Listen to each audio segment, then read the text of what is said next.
Bem-vindos a GeoPapers. Aqui nós te ensinamos como se manter atualizado em ginecologia e obstetrícia, mesmo que você não tenha tempo para estudar. Eu sou Fabiano Serra. Eu sou Jader Burtê. E o tema de hoje desse videocast é ciclo menstrual. Vamos brilhar os olhos do Jader, né, Jader? Vamos mais um videocast que você vai brilhar, né? Tema a pedido dos alunos aí, né? Porque a gente tem vários alunos aí, vários seguidores aí que nos disseram assim, ó, vocês podem falar sobre fisiologia do ciclo menstrual? É o maior prazer a gente falar. Bora falar sobre isso então, né?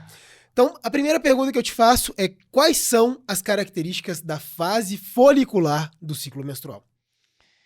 Eu sempre digo assim, ó, Fabiano, que o ciclo, na verdade, é um ciclo, né? Ele não tem um começo, um meio e um fim. Ele é um ciclo. Então, a gente tem que escolher um momento dele para a gente começar a explicação. E eu sempre gosto de começar a explicar pelo FSH. Então, se você começa a pensar no FSH como o início do ciclo, fica mais, eu entendo que seja uma forma mais didática, na verdade, de aprender. Então, assim, quando ela está menstruada, que é o primeiro dia do ciclo menstrual, ela vai estar com o FSH alto, certo? Qual é o objetivo do FSH estar alto?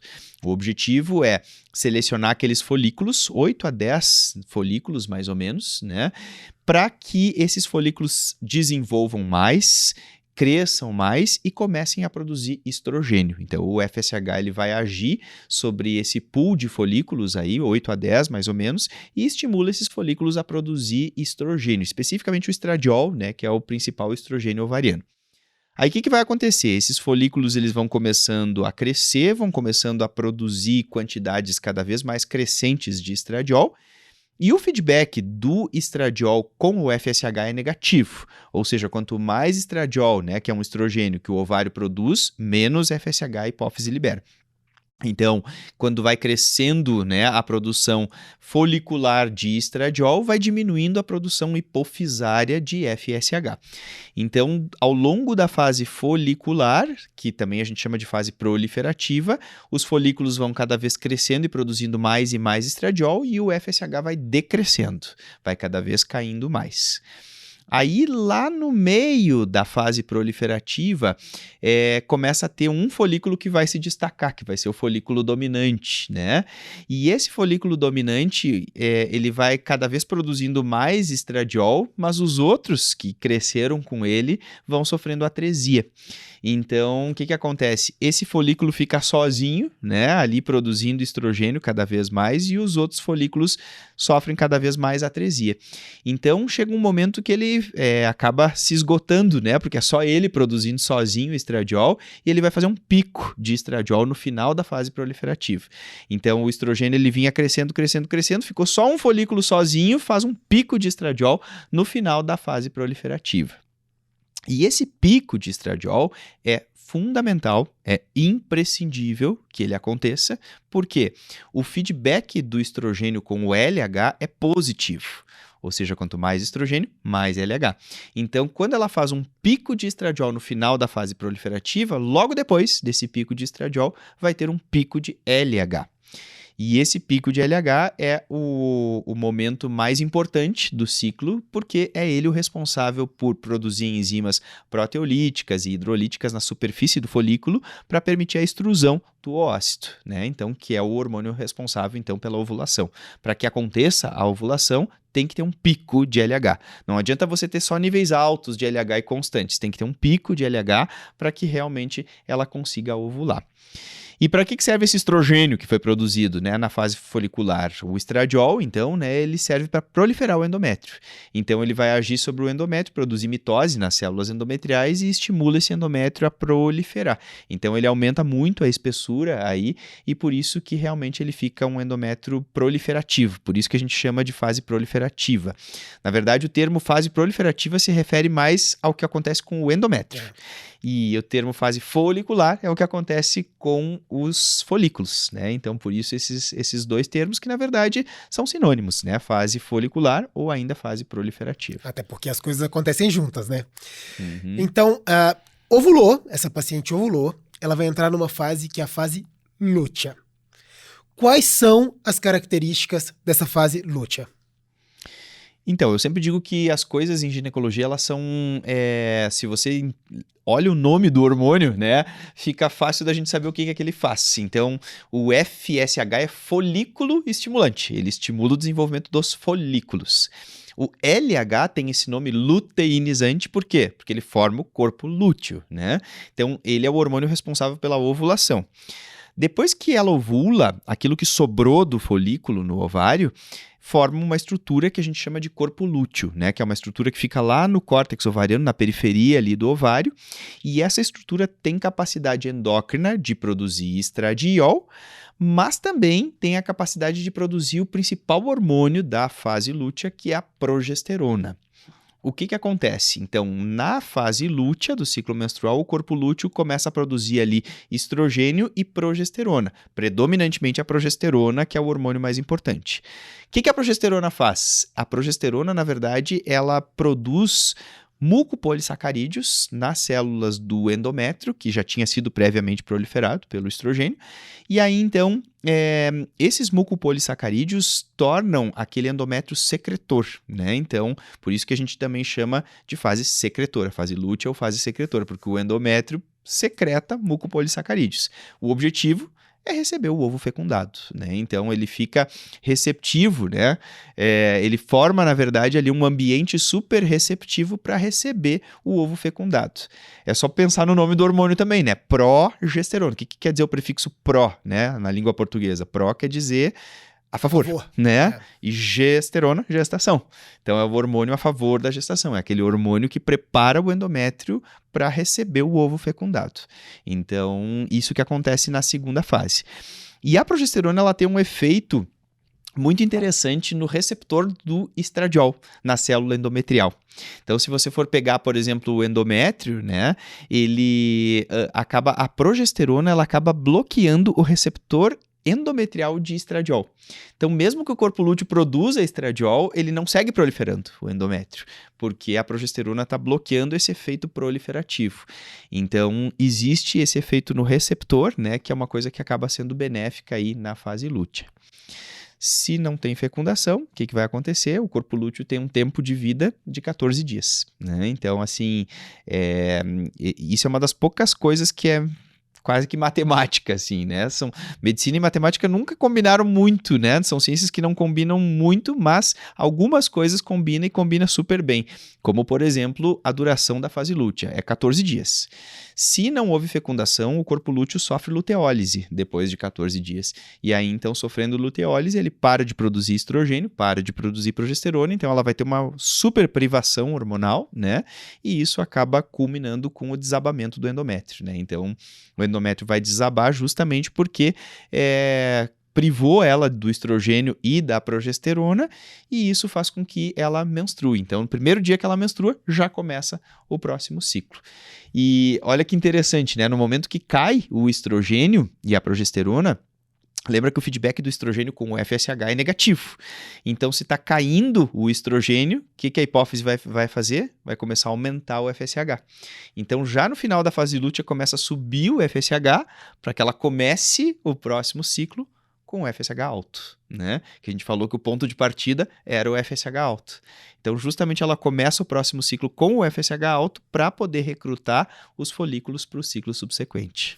Você sabe que eu acho muito legal, que é legal dividir com o pessoal também, é a respeito dessa parte fixa da fase lútea, entender as mulheres que têm ciclos de tamanhos diferentes, né, Jader? Então, quando os ciclos são de tamanhos diferentes, em geral, o que a gente tem de diferença entre essas mulheres é a fase proliferativa. Então é a primeira fase do ciclo, né? Porque a fase lútea, como ela é mais ou menos fixa, né? Ela é fixa, é que é tão difícil falar tão matemático assim na medicina, né? Mas ela é fixa, 14 dias, o que muda realmente é a fase proliferativa. E isso que é o que determina o comprimento do ciclo menstrual. Então é isso aí. Às vezes varia de paciente para paciente, ou na mesma paciente, a diferença de tamanho, né, é sempre o comprimento da fase proliferativa.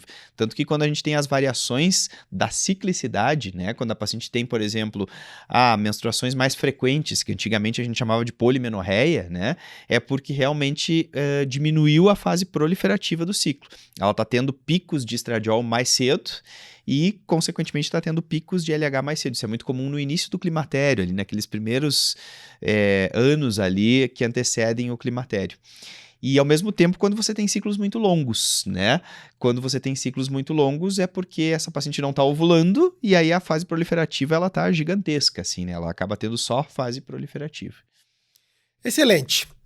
Tem uma pergunta que a gente não pode deixar de fazer quando a gente fala de ciclo menstrual, que é aquela história das duas células, duas gonadotrofinas, né? Então, como que funciona o mecanismo das duas células, duas gonadotrofinas? Quase um trava-língua, hein? Quase um trava-língua, é. Eu adoro explicar isso, porque eu acho que isso explica muita coisa em ginecologia, assim, quando a gente aprende, né, esse mecanismo bioquímico, a gente acaba aprendendo muita coisa. E é interessante, né, Fabiano, porque quando a gente é apresentado a esse tema pela primeira vez, você pega um livro, por exemplo, ou, né, aquela aula mais catedrática, assim, o pessoal gosta de colocar aquele monte de rota bioquímica, 17 beta não sei o que lá, sabe assim? E aí a gente já olha aquilo, já começa a dar aquele desespero, né? Nossa, eu tenho que saber esse monte de enzima aqui, e aquelas imagens das fórmulas orgânicas, né?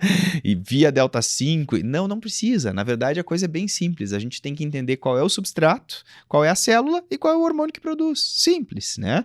Então lembra que o folículo, na verdade, o que é o folículo ovariano? Ele tem um oócito, ele tem uma camada de células em volta do oócito, que é a camada da granulosa, e tem uma bem lá fora, bem externa, que é a teca, né?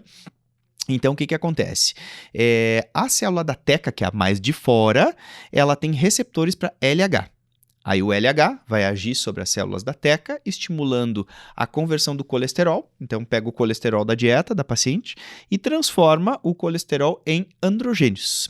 Não precisa saber toda a rota bioquímica, na verdade a gente só tem que saber qual é o substrato, que é o colesterol, e o que é que ele produz, né? Então o LH agiu sobre a teca e estimulou a conversão de colesterol em androgênios, especificamente a androstenediona e a testosterona, né? Que são os androgênios ovarianos. Aí o que acontece? Esses androgênios vão passar para a intimidade do folículo por difusão lá para a célula da granulose. Então tá ali androstenediona e testosterona, passou para a granulose. A granulosa, que é aquela camada mais íntima do folículo, ela tem receptor para FSH. Aí o que vai acontecer? O FSH produz nessas células uma enzima chamada aromatase. Essa é a única enzima que é importante a gente saber o nome, né? A aromatase, que é aquela enzima que converte esses androgênios em estrogênios. Então, a produção do hormônio feminino, na verdade, é na granulosa, né? Através da ação da aromatase, que por sua vez é transcrita pelo FSH.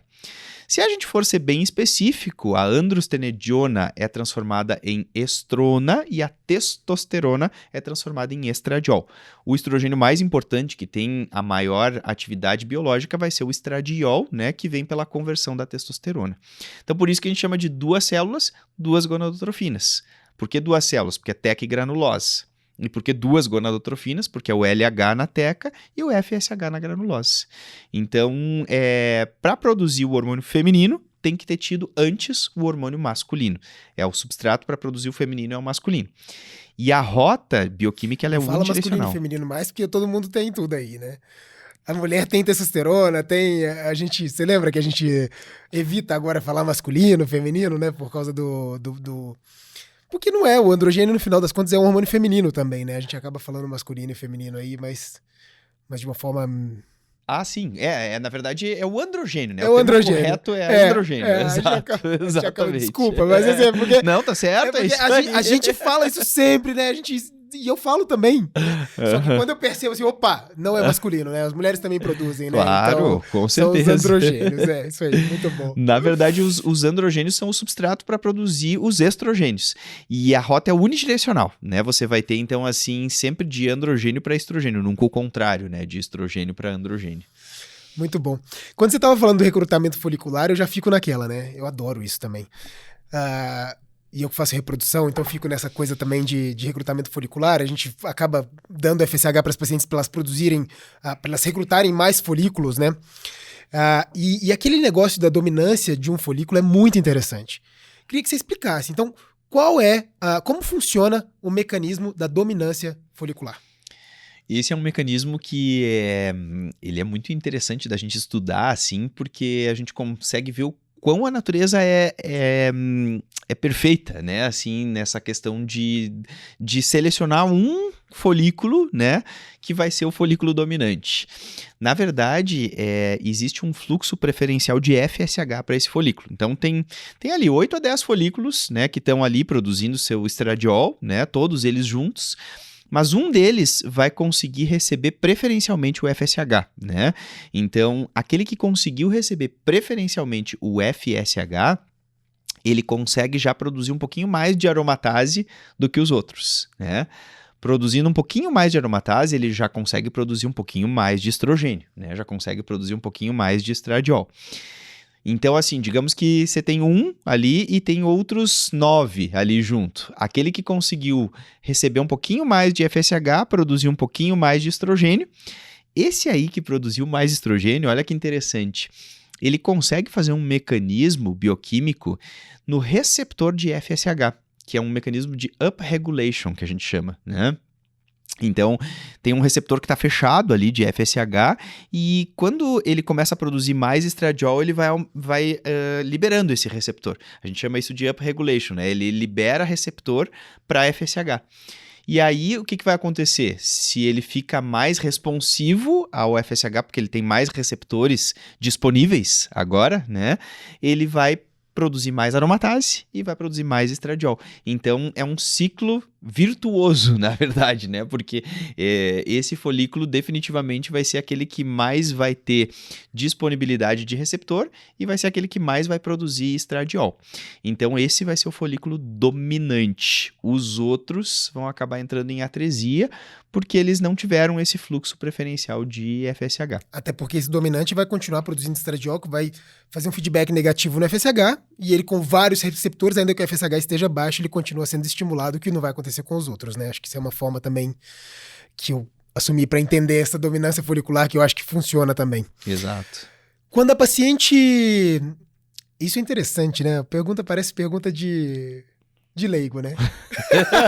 Mas eu acho que é importante a gente conversar sobre isso, né?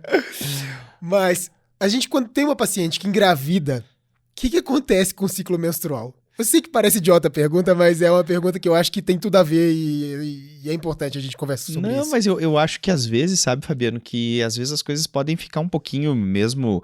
Às vezes as pessoas entenderam alguma coisa, mas às vezes parece que fica aquele gap, né? De algumas coisas que são básicas, né? Então, assim, é por isso que eu acho que é importante a gente conversar sobre isso, assim, porque o que acontece? Se a paciente engravidou, vai ter tido uma fecundação, vai ter formado aí uma massa embrionária inicial ali, né? Logo que o embrião migra, né, a fecundação acontece na região ampular da tuba uterina, né? E aí o embrião ele vai fazer aquele desenvolvimento embrionário, mórula, blastocisto. Aí quando ele migra, né, no estágio ali de blastocisto, ele vai implantar. E ele começa a formar o trofoblasto, né, o sincistrofoblasto. Esse sincistrofoblasto ele começa a produzir o HCG, que é a gonadotrofina coriônica humana. E o que acontece? Esse HCG tem um efeito endócrino sobre o corpo lúteo que mantém o corpo lúteo ali no ovário. Ao invés de ele sofrer luteólise, esse hormônio consegue segurar esse corpo lúteo ali produzindo progesterona para poder segurar a gestação, né?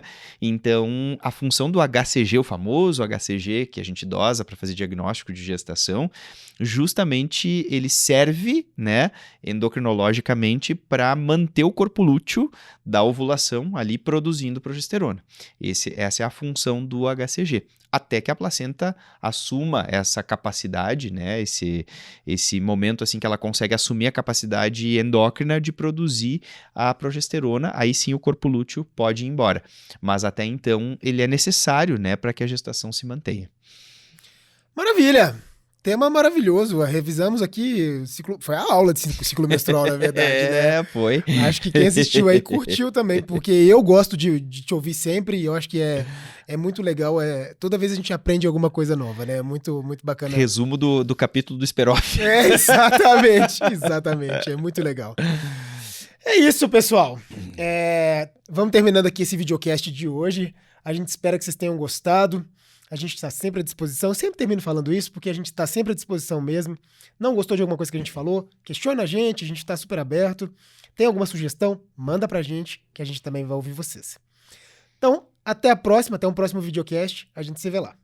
Obrigado, gente. Até a próxima.